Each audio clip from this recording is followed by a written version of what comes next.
Xo'p, ovozimni eshitib turibman.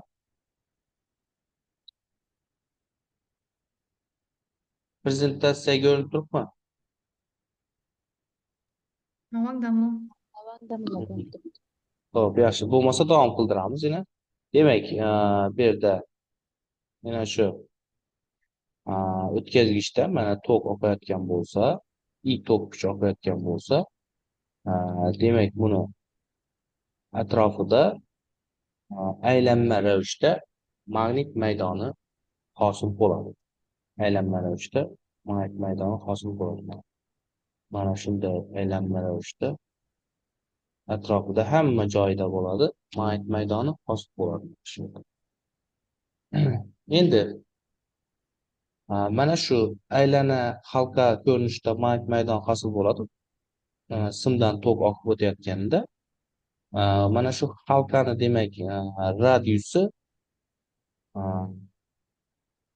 mana shu yerdagi demak radiusi mana shuni R deb belgilaymiz. R. Bizga mana shu R radius berilgan, mana shu o'tkazgichdan sal uzoqlikdagi deyilgan mana shu qancha halqani demak aylanasini radiusini beradi. Bu santimetr bo'ladi. Santimetr. Buni demak metrga o'tish uchun 100 ga bo'lamiz. 2 ko'paygan 10 üstü minus 2 metr deb yozamiz. Endi bizga tok kuchi berilgan, I deganimiz demak 5 amperga teng ekan. Endi biz topishimiz kerak. Nimani topishimiz kerak? Magnit maydon kuchlanganligini topishimiz kerak. Ya'ni H ni aniqlashimiz kerak bo'ladi. Magnit maydon kuchlangan.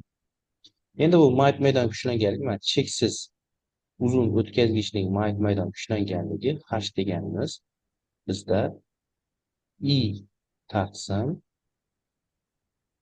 2 pi R degan formuladan foydalanib topiladi. Bu yerda R degan mana shu berilgan formulasi. Endi buni o'rniga qo'yib hisoblaymiz. Mana I o'rniga 5 qo'yamiz. 5 amper 2 pi deganimiz 3,14 bo'ladi. R deganimiz mana 2 10 üstü minus 2 metr qo'yamiz. 2 10 üstü minus 2 metr qo'yib, demak buni kalkulyator yordamida hisoblab olamiz. Demak 5 ni bo'lamiz 2 ga, uni bo'lamiz 3,14 ga, uni ham bo'lamiz yana 2 ga. Demak 0,4 chiqar ekan taxminan. 0,4 ko'paygan. Mana bu 10 üstü minus 2 tepaga plus 2 bo'lib chiqadi. Shuning uchun bu yerga 10 üstü 2 deymiz.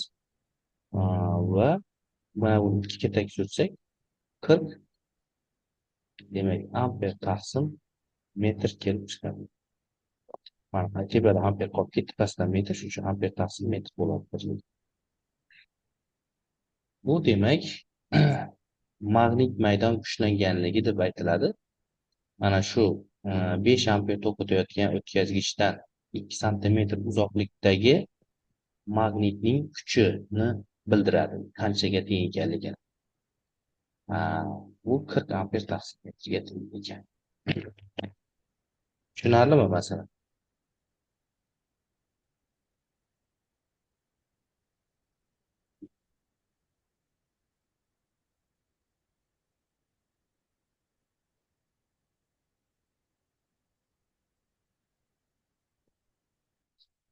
Hop.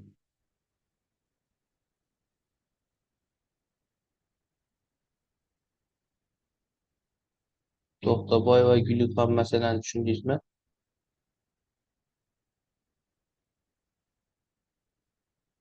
To'xtaboy va Gulxan bormi o'sha yerda?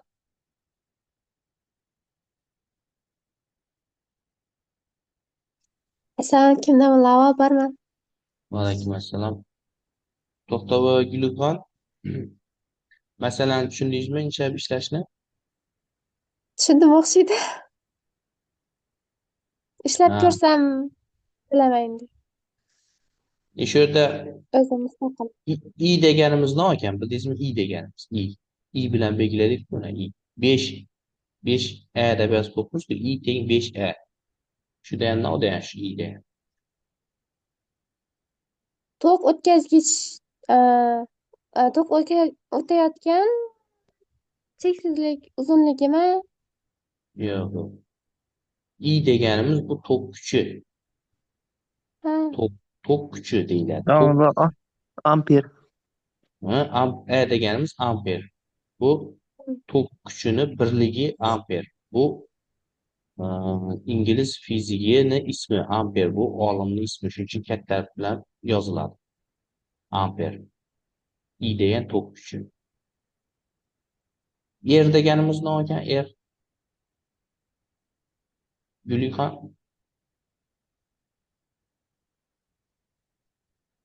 eshitib o'tiribsiz yo eshitmay o'tiribsiz?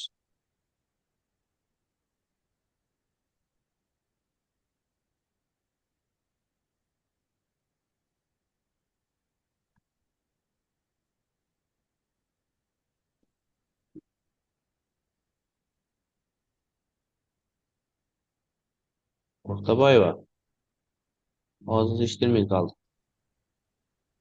hangdamini? Eshitib Er, o'tiribman-da. er. Shu radiusmi? Radiusni to'ppa-to'g'ri aylana chizilgan, to'g'rimi? Shu Ha, aylana shu demak, radiusi. aylana radiusi demak, er bilan belgilamiz ekan, молодец. H deganimiz nima o'yna? 3 dona kattalik bor o'zi bu yerda. H degan. H degan nima ekan?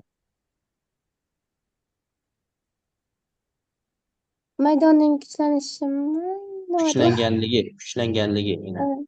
Maydon kuchlanganligi H bo'ladi. Buni H bilan belgilaymiz. Buni birligi amper taqsim metr chiqdi. Bu ana shu tok o'tganda uni atrofida nima hosil bo'ladi dedik? Tok o'tsa magnit hosil bo'ladi. Barakalla. Tok simdan ixtiyoriy bir ixtiyoriy simdan tok o'tganda uning atrofida magnit hosil bo'ladi. Magnit maydoni hosil bo'ladi. Ana shu magnitning kuchini topdik biz hozir demak. 5 amper tok o'tganda undan 2 mana shu simdan 2 santimetr uzoqlikda magnitning kuchi qancha desa, demak bu 40 amper taqsim metrga teng deb aytiladi. Bu demak qurilmalarni yasaganda kerak bo'ladi. Ayniqsa doimiy magnitlar. Buni birinchi bo'lib Ersted degan olim tokli o'tkazgichga magnit strelkasini tortilishi tufayli topgan. Xo'p, yaxshi. Diqqat bilan eshitib o'tiringlar. Masalalarni shuning tartibda ishlashingiz kerak. Xo'p, endi ikkinchi masalaga o'tsak, ikkinchi masalamiz 1 amper tok o'tayotgan, radiusi 1 santimetr bo'lgan doiraviy sim o'ramni markazdagi maydon kuchlanganligi topilsin deyiladi. Endi elektr toki doira shaklida bo'ladi. Elektr tokimiz demak doira shaklida bo'ladi. Magnit maydoni esa uning ichidan chiqadi. Elektr tokini nima qilsak, mana shu tok, mana shu halqada tok harakatlanadi mana. Endi tok to'g'ri yo'nalishda emas, aylanma yo'nalishda harakatlanib turibdi. Mana shu tok aylana bo'ylab harakatlanib turgan vaqtida buni o'ng barmoq qoidasi bo'yicha toparadik. O'ng barmoq qoidasi bo'yicha magnit maydoni tepaga qarab chiqadi. Magnit maydoni tepaga qarab chiquvchi bo'ladi.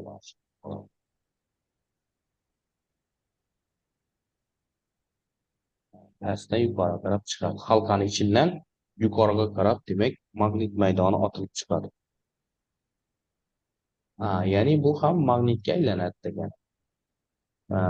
Chiqqan tarafi demak, mana pastdan magnit kirib, magnit maydoni tepadan chiqadi. Chiqish tarafi magnitlik shimoliy bu bo'ladi, kirish tarafi esa janubiy bu bo'ladi. S bo'ladi. Yuqorisi endi pastda S bo'lib qoladi.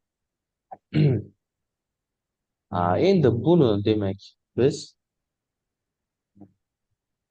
hisoblashimiz kerak. Demak, bizlar yana tok kuchi berilgan. I deganimiz, I demak 1 amperga teng ekan. Bu tok kuchi.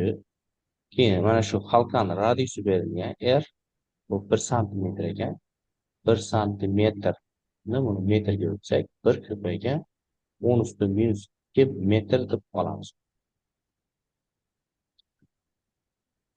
Endi biz yana nima topishimiz kerak ekan? Mana magnit maydonining kuchlanganligini toping. Yana shu kuchlanganlikni qarshini topishimiz kerak ekan. Endi bu aylanma tok bo'lgani uchun, aylanma tok uchun magnit maydon kuchlanganligi I taqsim 2R bo'ladi. To'g'ri tokdan buni farqi, to'g'ri tokda mana bu yerda 2πr bo'ladi. Bunda esa pi'si bo'lmaydi. Shu farq shunda. Pi qatnashmasa bu aylanma tok degani, pi qatnashsa to'g'ri tok degani bo'ladi. I'ni o'rniga 1 amper qo'yamiz. 1 amper 2 demak radius o'rniga 1 ko'paygan 10 üstü minus 2 qo'yamiz. 10 üstü minus 2 metr. Mana 10 üstü minus 2 tepaga chiqib ketadi. Demak plus 2 bo'lib mana bu yuqori 100 bo'ladi. 100 ni 2 ga bo'lsak 50 bo'ladi. 50 amper taqsim metr kelib chiqadi. Bu holatda magnitning demak kuchlanganligi, ya'ni kuch jihatidan u magnitning xarakterlasak, demak 50 amper taqsim metrga teng bo'ladi. Tushunarlimi?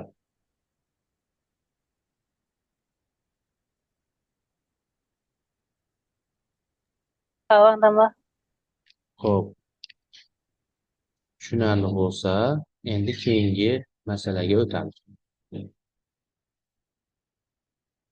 Keyingi masalada, 3-masalamizda mana 52-rasmdagi deydi.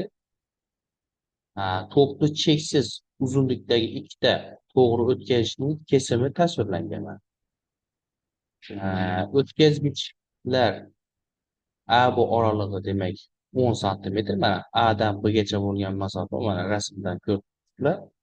Bittasiga nuqta, bittasiga plus qo'yib qo'yibdi. Mana shu oraliqdagi masofa demak 10 santimetr ekan.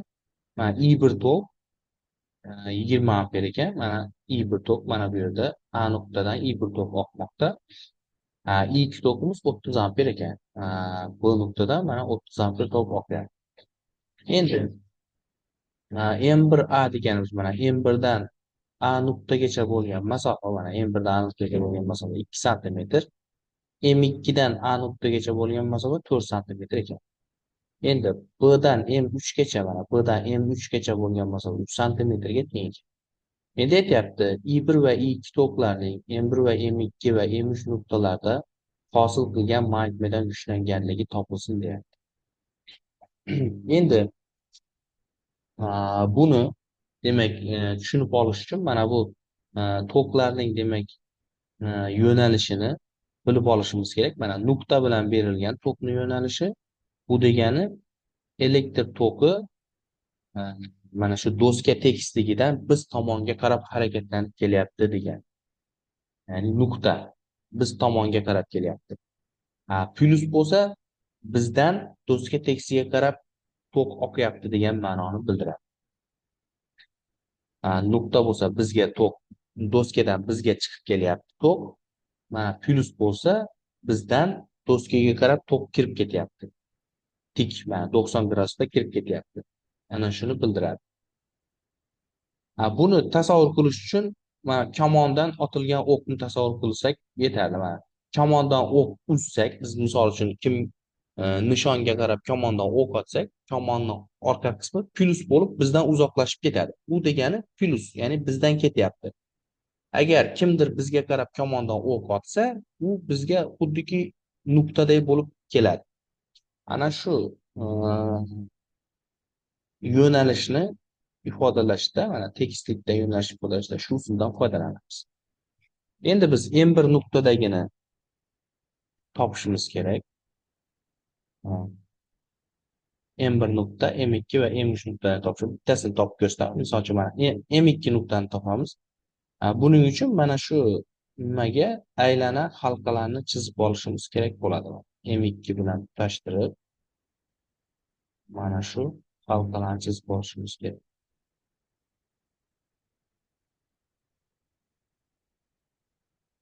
Qizil bilan nima qilamiz? Shunda yaxshiroq bo'ladi. Mana M2 orqali o'tadi.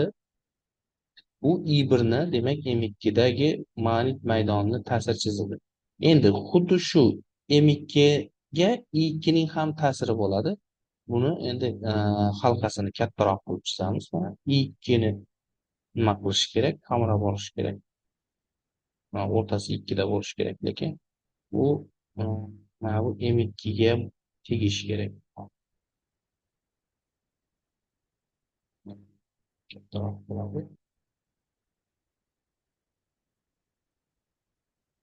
Shunday katta maydon yordamida ta'sir qiladi bu M2 nuqtaga. Endi buni rangini boshqacha qilamiz. Buning maydoni misol uchun mana yashil bo'lsin. Mana bu demak M1niki bo'ldi. I1 to'pining maydoni bo'ldi mana bu.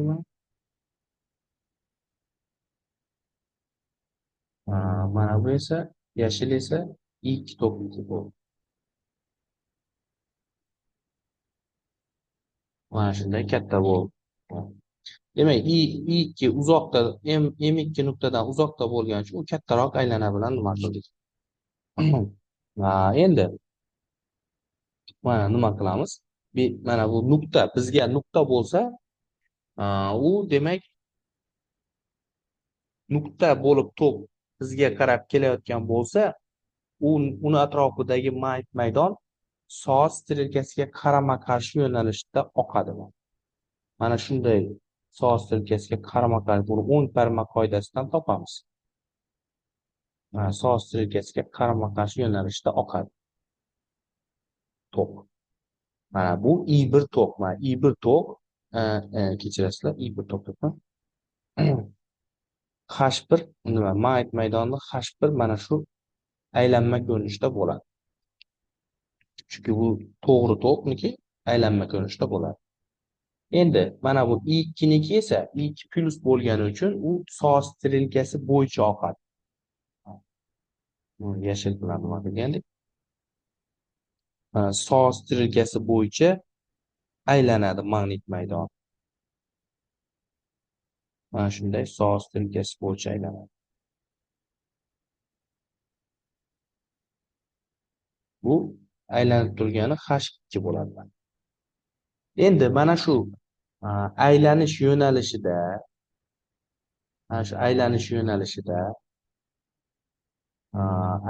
yo'nalishimizda mana shunday ko'rinishda aylansa, aylanish yo'nalishimiz bunday aylansa, u mana bu M2 nuqtaga kelganda tepaga qarab yo'nalib qoladi. Mana buning yo'nalishi M2 nuqtaga kelganda tepaga yo'nalib qoladi. Buni mana bunday nima qilamiz?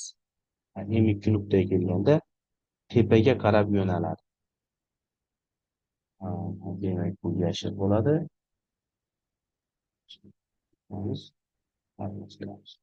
Tepaga qarab yo'naladi.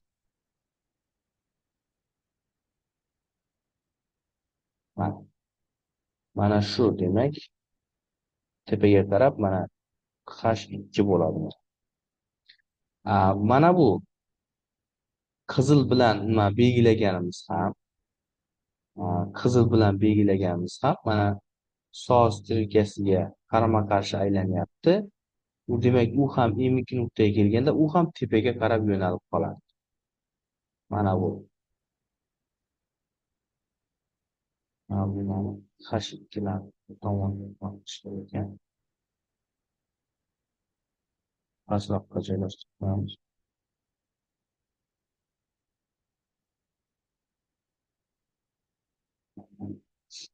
Xo'p, endi buni nima qilsak? Buniki endi tepaga qarab yo'naladi buniki ham. Lekin bu sal kichikroq qilamiz.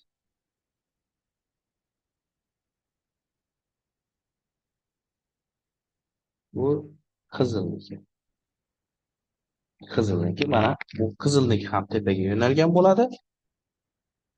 Aa, qizilniki ham tepaga yo'nalgan bo'ladi. Faqat endi u H1 deb olamiz. H1. H1 ham tepaga yo'nalib qoldi, H2 ham tepaga yo'naldi. Demak, bunday holatda mana shu M2 nuqtadagi maydon ushlanganligi, demak, mana yozamiz. Mana H M2 deb yozaman. Mana qovusning ichida H M2 nuqtadagi maydon ushlanganligi, bu yerda ikkita maydon ushlanganligi bo'lgani uchun ikkalasi ham bir tomonga yo'nalib qolgani uchun H1 plus H2 ga teng bo'ladi. Mana H1 plus H2 ga teng bo'ladi.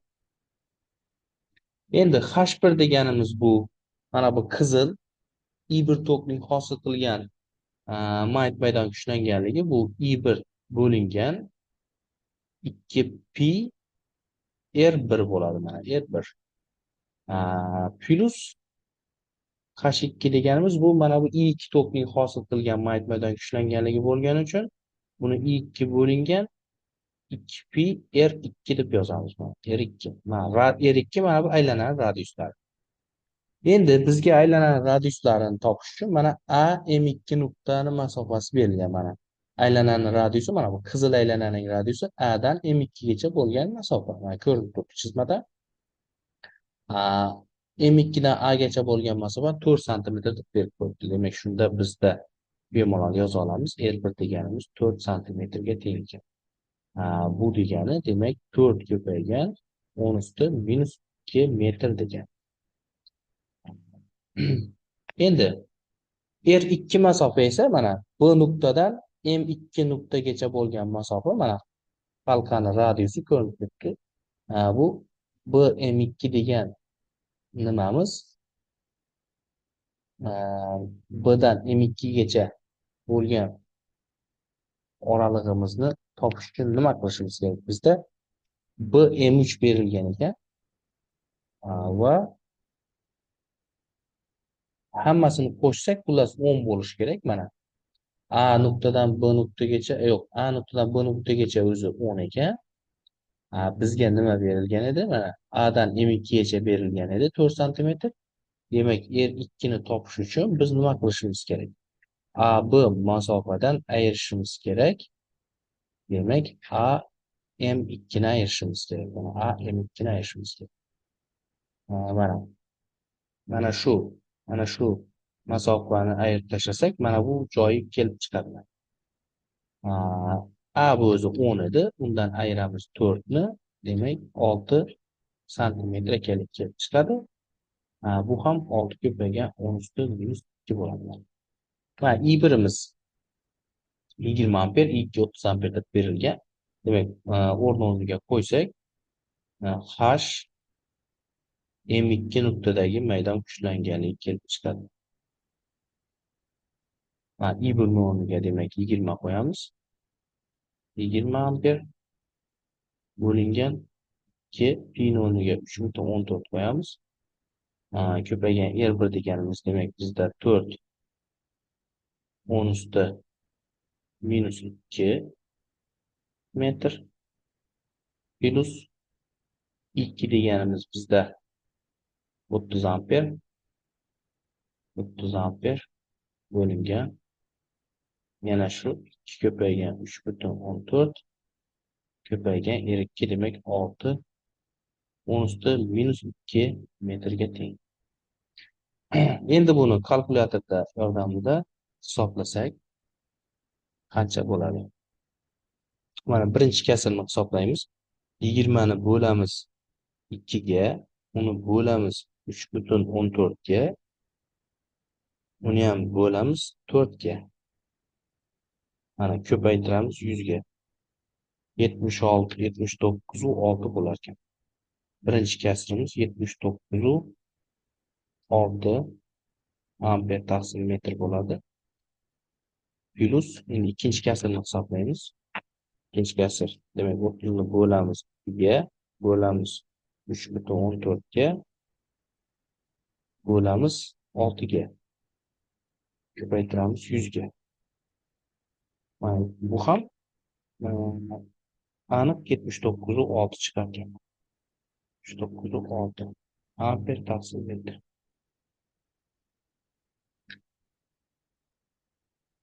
Endi ikkalasini demak qo'shsak 79,6 ni ga qo'shamiz 79,6 ni 159,2 bo'lar ekan. 159,2 amper taqsim metr bo'ladi. Xuddi shunga o'xshatib, demak, qolgan M1 va M3 nuqtalar uchun ham shunga o'xshatib, demak, topiladi.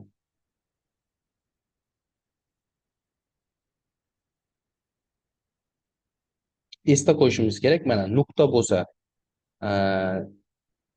soat silkasiga teskari aylanadi, plus bo'lsa soat silkasi yo'nalishida aylanadi. Plus bo'lsa soat silkasi yo'nalishida, nuqta bo'lsa soat silkasiga teskari yo'nalishda aylanadi. Shuni esda saqlab qolsanglar, demak, topish, yo'nalishni topish oson bo'ladi.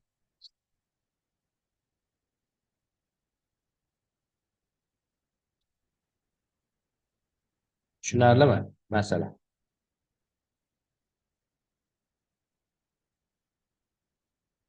Agar ikkita hashimiz bir tomonga yo'nalgan bo'lsa, qo'shamiz, qarama-qarshi tomonga yo'nalib qolsa, ayiramiz.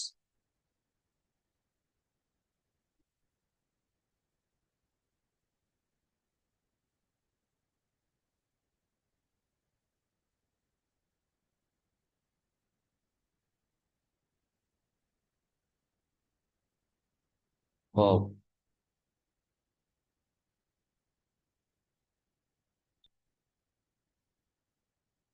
Xo'sh. Tushundingizlarmi masalani? Feruzaxon bormi, Feruzaxon?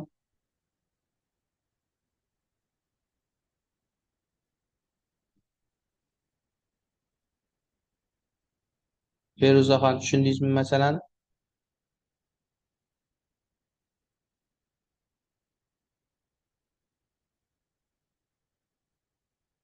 Sharifboyeva Guli bor ekan. Eshitib turibmi ovozim, Sharifboyeva Guli?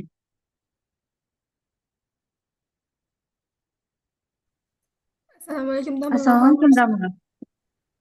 Va alaykum assalom. Masalalarni tushunib turibmisizlar, ishlanishini? Hava. Ha, domla. Yaxshi tushunib bo'lgan bo'lsangiz, buni demak zapisini ham tashlab beraman sizlarga.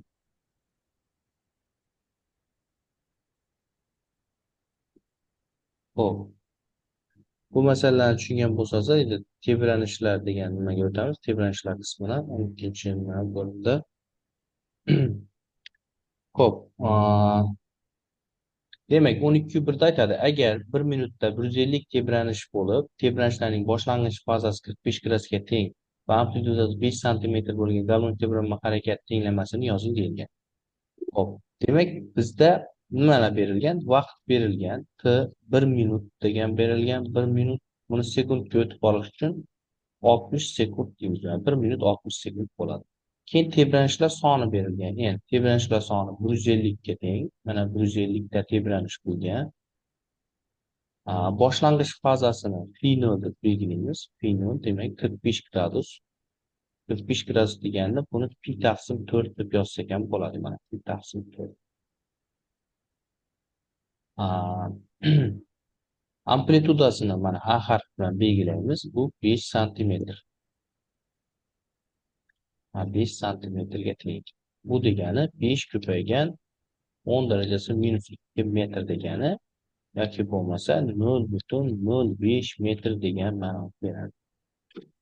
Endi demak tenglamasini tuzishimiz kerak ekan. X ni t ga bog'lanish tenglamasini tuzishimiz kerak.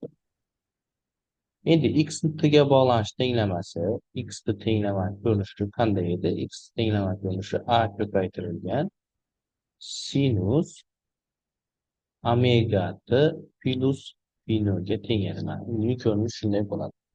Endi biz dastlab a bizda bor, omegani phi nol ham bor, omegani topsak bo'ldi. Mana birinchi. Omega deganimiz bizda 2pi taqsim p ga teng bo'ladi.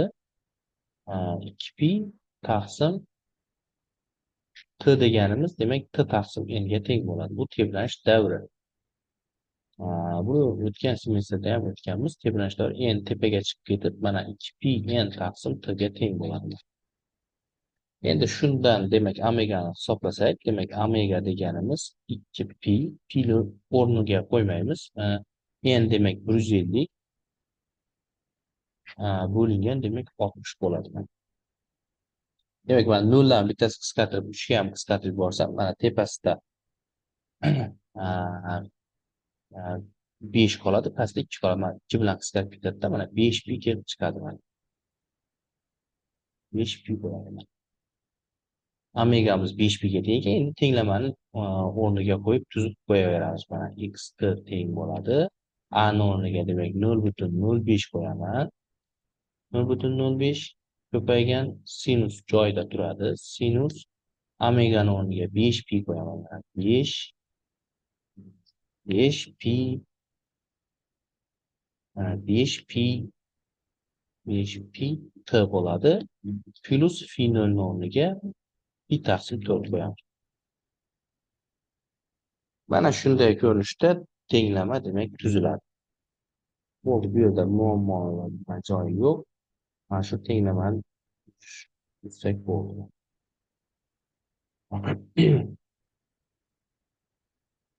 Tushunarlimi?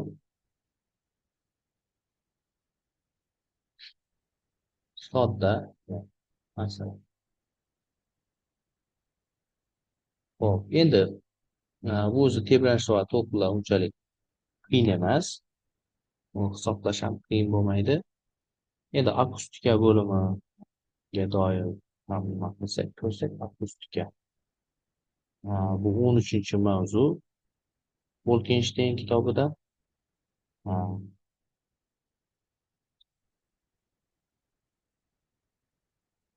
Mana bitta nimani ko'rsak.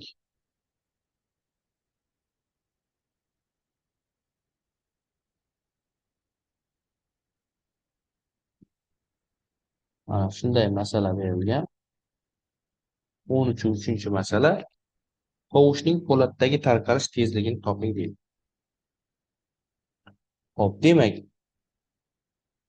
buning uchun biz tovushni qattiq jismlardagi tarqalish tezligini bilishimiz kerak. Tovush demak qattiq jismlarda v barobar e taqsim rho degan tenglama yordamida topiladi. Mana tezligi, tarqalish tezligi x ostida.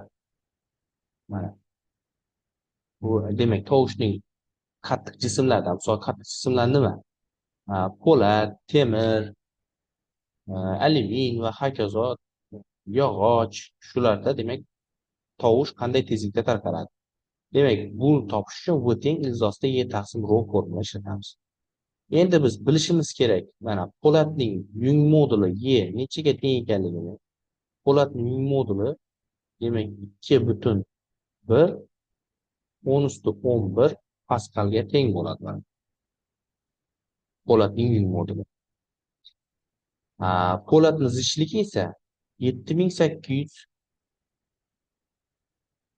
kilogramm taqsim metr kubga teng.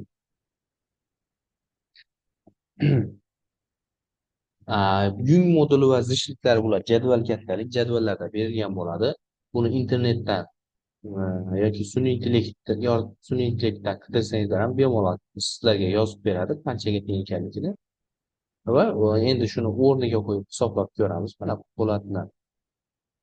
po'latda tovush qanday tezlik bilan tarqaladi? Mana 2,1 10 darajasi 11 bo'ladi. Pastda esa 7800 bo'ladi. Mana 7800 ostida. Endi buni kalkulyator yordamida hisoblaymiz. Mana 2 ta 0 bilan mana 11 ni 2 ta 0 ketsa, demak bu tepada 2 ta 0 yo'qoladi. 9 volt qoladi. 9'ni mana bittasini mana bu 2,1 ga bersak, bu 21 bo'ladi. Shunda 21 bo'lingan 78 ildiz ostida qolib ketadi. Ildizdan tashqariga 14 chiqadi mana. Mana bu ichida 18 qolib ketgandi. Uni ildizdan chiqarsak 4 bo'lib chiqadi. Endi biz mana bu ildizni hisoblasak bo'ldi. Demak, ildiz ostida 21 bo'lingan, bu kalkulyatorda hisoblaymiz. 78 nechaga teng bo'ladi mana. 0,52 ga teng bo'lar ekan. 0,52 10 darajasi 4. Endi buni ham 4 10 darajasi 4 ni bunga ta'sir qildirsak, 5200 metr sekund ekanligi kelib chiqadi. Mana ko'rib turganlaringizdek, qattiq qismlarda tovushlar juda katta tezlikda tarqaladi. Ya'ni sekundiga 5200 metr masofa bosib o'tar ekan.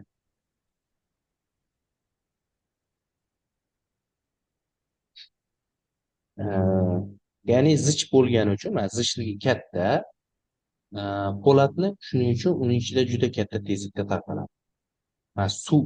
Suvda ham tovush juda katta tezlikda tarqaladi, suvning ichida ham. Shuning uchun ham cho'kayotgan odamlarni delfinlar tez topib keladi. Chunki u demak tovushini bemalol demak nechadir kilometrdan ham eshita oladi.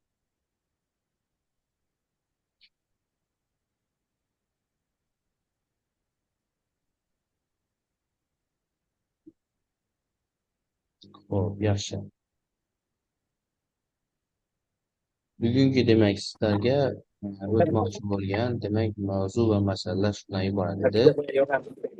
Savollariniz bo'lsa beringlar.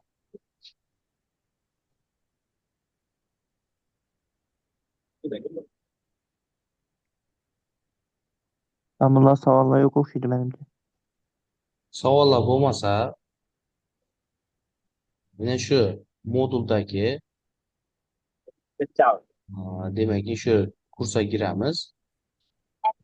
Kursimizdagi demak birinchi amaliy mashg'ulot degan ochasizlar. Mana bu birinchi amaliy mashg'ulot degan qismida formulalar berilgan. Shu formulani demak daftarimizga kerakli formulani konspekt qilib olamiz. Keyin buni ikkinchi qismi, uyga vazifa qismi bor. Uyga vazifa qismini ochamiz. Mana shu yerda 15 ta masala berilgan. 15 ta masalani keyingi hafta 4-kungacha, ya'ni 12-fevralgacha ishlab, shu yerda yana birinchi amaliy mashg'ulot topshirig'i degan joyga yuklaymiz. Bu yerda ham ko'rib turibsizlar, muddat qo'yilgan 5dan 12gacha amal qiladi. Keyin yopilib qoladi. Damla o 15 mavzuni toza daftarga yozib ishlab tashlaymi uni? 15 mavzuda ham 15 masalada. 15 masala deyishim. Toza daftara yozasanmi? Amaliy mashg'ulot uchun bir dona daftar tut. Laboratoriya ikkisi bir bo'lsa ham bo'ladi. Hali o'zi amaliy mashg'ulotdan 4 dars o'tamiz, laboratoriyadan 4 dars o'tamiz. Uncha ko'p o'tamiz. Yaxshi.